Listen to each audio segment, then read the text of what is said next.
Bonjour, ici Dorémy et bienvenue dans ce 23e épisode des Découvertes Disney. Aujourd'hui, nous partons au pays des fées et nous allons parler de la fée Clochette. C'est parti!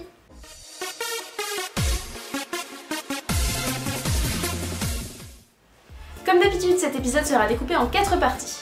Mon avis avant de voir le film, un pitch sans spoiler, mon avis après avoir vu le film et quelques anecdotes et infos. J'avais déjà entendu parler de la fée Clochette, donc je parle bien du film d'animation La Fée Clochette, hein, pas du personnage uniquement La Fée Clochette. Les retours que j'avais eus étaient plutôt bons, mais j'étais quand même relativement inquiète parce que j'avais l'impression que le public visé était réellement un public enfantin, et donc j'avais vraiment peur qu'il n'y ait pas de deuxième message ou que ce soit vraiment pas adapté pour un adulte, enfin je veux dire que ce soit trop enfantin et pas assez intéressant pour un adulte. En France, ça a été un direct to DVD, c'est-à-dire que ce n'est pas passé par la case cinéma et j'avais un petit peu peur que du coup l'animation, la qualité d'animation s'en ressente, même si je sais qu'aux États-Unis il était sorti en salle, donc c'était pas prévu pour être du direct to DVD à la base. Mais bon, je me suis dit que s'il était sorti directement en DVD en France, c'était peut-être parce que c'était vraiment pas une grande réussite. Donc ça m'inquiétait quand même un petit peu. Et enfin, le dernier point d'interrogation où j'étais un petit peu inquiète, c'était le caractère de Clochette, parce qu'elle a quand même un sacrément sale caractère dans Peter Pan. Elle est jalouse, elle est imbue d'elle-même, elle est... voilà. C'est pas un personnage très sympathique, et là pour en faire un personnage principal, je savais pas trop comment Disney pouvait traiter ça sans complètement dénaturer le personnage originel, donc en faire quelque chose d'autre ou pas. J'étais un petit peu inquiète de ce point de vue là, donc vous comprendrez bien que j'étais assez inquiète sur ce que j'allais voir et j'étais pas spécialement... j'avais pas des attentes très hautes non plus, mais voilà, j'étais surtout inquiète. Bon, c'est bien gentil tout ça, mais du coup, la fée Clochette, de quoi ça parle? Eh bien, ça parle de la naissance d'une fée. Ça commence sur sa naissance, comment les fées naissent, et cette fée qui va naître, c'est la fée Clochette. Juste après sa naissance, une fée découvre son pouvoir, ce pourquoi elle est douée.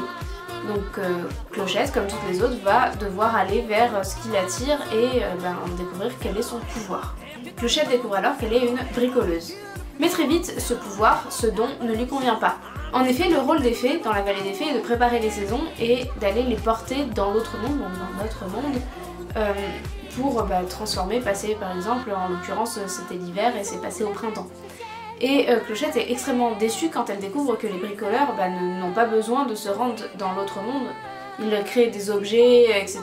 qui sont emmenés dans l'autre monde, hein, qui sont très utiles, mais ces fées-là en particulier ne vont pas dans l'autre monde. Et Clochette est extrêmement déçue parce qu'elle veut y aller.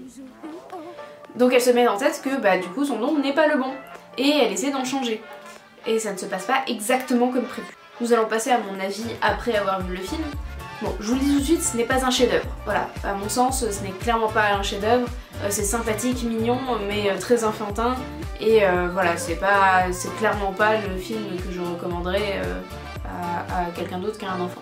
Clochette reste insupportable, voilà, sachez-le, mais pas pour les mêmes raisons que dans Peter Pan. Alors elle est quand même imbue d'elle-même, puisqu'elle est sûre qu'elle est capable d'avoir un autre don alors que tout le monde n'en a qu'un, et qu'en plus on lui a dit la cérémonie des dons que son don était particulièrement puissant et tout ce que vous voulez, mais non, ça lui suffit pas, il faut qu'elle ait un autre don parce qu'il faut qu'elle puisse aller quitter le pays imaginaire et la vallée des fées qui s'y trouve pour pouvoir aller dans notre monde.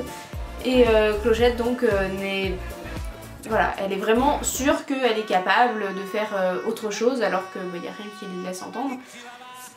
Mais par contre, il n'y a pas du tout cette histoire de jalousie, ou voilà, elle est quand même un peu moins horrible que dans Peter Pan.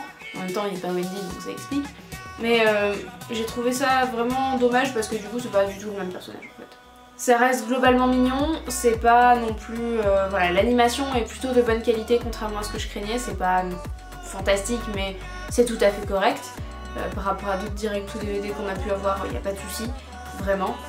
C'est pas... voilà, c'est pas mon Disney préféré clairement, je suis pas sûre de le revoir un jour, mais c'est pas mauvais. Contrairement à d'autres Disney dont j'ai pu parler dans les découvertes Disney, voilà, c'est pas mauvais, hein. Ça reste un très bon dessin animé pour enfants. Nous passons maintenant aux anecdotes et infos. Alors, la première information utile, c'est que c'est le premier d'une série de 6 films en réalité, basés autour de la fée Clochette et de ses amis que l'on découvre déjà dans la fée Clochette. Et tous ces films sont sortis entre 2008 et 2014, donc c'est plus tout récent, mais c'est pas non plus si vieux. Une information utile aussi, contrairement à Peter Pan qui est donc en 2D, là on est tout en animation 3D. Ça change pas mal les choses, mais ça rend le personnage de Clochette plutôt sympathique parce qu'elle est quand même relativement ronde, etc. Son design initial, voilà, s'y prête plutôt bien. Avec son chignon, ses pompons sur les chaussures et tout ça, c'est un personnage relativement rond avec pas mal de ronds. Et donc l'animation 3D, ça rend plutôt bien. Il s'agit du 110e long métrage d'animation Disney. À partir de ce film et donc des 6 épisodes, Disney a créé une licence. Donc vous savez qu'il existe Mickey and Friends, il existe Disney Princess. Et là ils ont créé Disney Fairies. Donc c'est une licence pour Clochette mais aussi ses copines.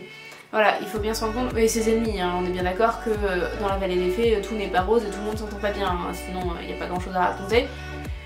Mais voilà, ils ont créé une licence à part et donc il y a des produits dérivés, il y a tout un univers autour de ces fées. La promotion pour la version française de Clochette a été beaucoup portée par la chanteuse Laurie, qui en 2008 était encore quand même assez connue, assez célèbre, voilà, ça faisait vendre quoi d'avoir Laurie qui faisait la promo. Et pourquoi elle faisait cette promo? Parce que c'est la voix de la fée Clochette en VF. Donc elle a été choisie en tant que Star Talent. Pour ceux qui ne sauraient pas ce que est le Star Talent, c'est le fait de choisir quelqu'un qui n'est pas du milieu du doublage pour faire la voix d'un personnage, pour vendre en fait plus facilement, dire bah voilà il y a telle célébrité qui fait telle voix dans le film, allez le voir. C'est assez fréquent, dans Toy Story par exemple on retrouve Angèle. Ça veut pas dire que la prestation ne sera pas bonne, ça veut dire que c'est pas du tout des professionnels du milieu et que le choix de cette voix-là pour ce personnage est dicté plus par des raisons marketing que par des raisons de qualité. Il n'empêche que ça peut donner d'excellents résultats et c'est le cas ici. Laurie est vraiment très bonne dans ce personnage et d'ailleurs c'est pas juste un Star Talent maintenant puisque je vous l'ai dit il y a eu 6 films et Laurie a fait la voix de Clochette dans les 6 films, même quand ils ont moins bien marché, et elle n'a plus du tout été mise en avant au bout d'un certain temps puisque en 2014 elle n'avait plus du tout la même notoriété qu'en 2008 et donc ça a fait en fait une reconversion pour Laurie. Aujourd'hui elle fait beaucoup plus de doublage que de chansons.